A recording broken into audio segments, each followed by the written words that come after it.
রাধে রাধে, জয় শ্রীকৃষ্ণা। রাধে রাধে, জয় শ্রীকৃষ্ণা।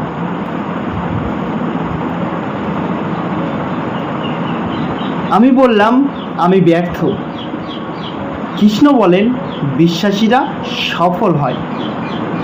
আমি বললাম আমার জীবনে অনেক কষ্ট। কৃষ্ণ বলেন যে আমাকে নিয়ে ভাবে তার কোনো কষ্টই থাকে না। আমি বললাম আমাকে কেউ সাহায্য করে না। কৃষ্ণ বলেন আমার ভক্তদের সাহায্য করাই আমার দায়িত্ব। আমি বললাম আমি দেখতে খুবই কুৎসিত। কৃষ্ণ বলেন আমি মানুষকে সৃষ্টি করেছি সুন্দরতম আকৃতিতে, যা অন্য কেউ বানাতে পারবে না। আমি বললাম আমার সাথে কেউ নেই। কৃষ্ণ বলেন ভয় করো না, আমি আমার ভক্তের সাথেই আছি। আমি বললাম আমার পাপ অনেক বেশি।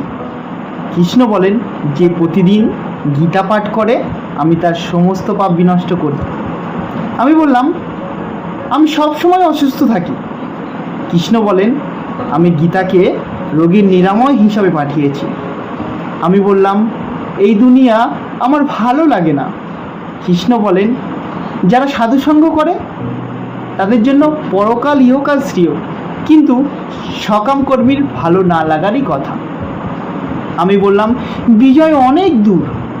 কৃষ্ণ বলেন আমার সাহায্যই একান্তই নিকটবর্তী। আমি বললাম আমার জীবনে খুশি নেই।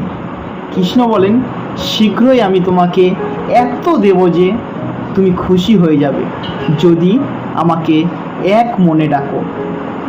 আমি বললাম আমি সব সময় হতাশ।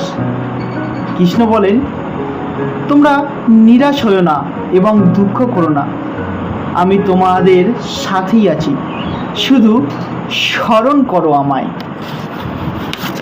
আমি বললাম আমার কোনো পরিকল্পনা সফল হচ্ছে না। কৃষ্ণ বলেন আমি সর্বোত্তম পরিকল্পনাকারী, তুমি তো শুধু উপলক্ষ মাত্র। আমি বললাম আমার কেউ নেই। কৃষ্ণ বলেন যে ব্যক্তি আমার উপর ভরসা করে তার জন্য আমিই যথেষ্ট। উদাহরণ কুরুক্ষেত্রের যুদ্ধে আমি পাণ্ডবদের পক্ষে ছিলাম। আসলে আমরা অল্পতেই ধৈর্য হারিয়ে ফেলি, ভগবানের উপর বিশ্বাস হারিয়ে ফেলি। প্রচণ্ড দুঃখে কষ্টে আমরা ভগবানকে দায়ী করি আমাদের সমস্ত কষ্টের জন্য, কিন্তু ওই একজনই আছেন যিনি আমাদের সবটুকু নিশ্চুপে শোনেন। আমরা আমাদের সবটুকু যন্ত্রণা ওই একজনের কাছে উজাড় করে দিলে মানসিক শান্তি পাই। তাই নিরাশ হও না, উপরের মানুষটাকে বিশ্বাস করা উচিত। হয়তো উনি ভালো সময়টা সঠিক সময়ে উপহারের জন্য ঠিক তুলে রেখেছেন। রাধে রাধে, জয় শ্রীকৃষ্ণ।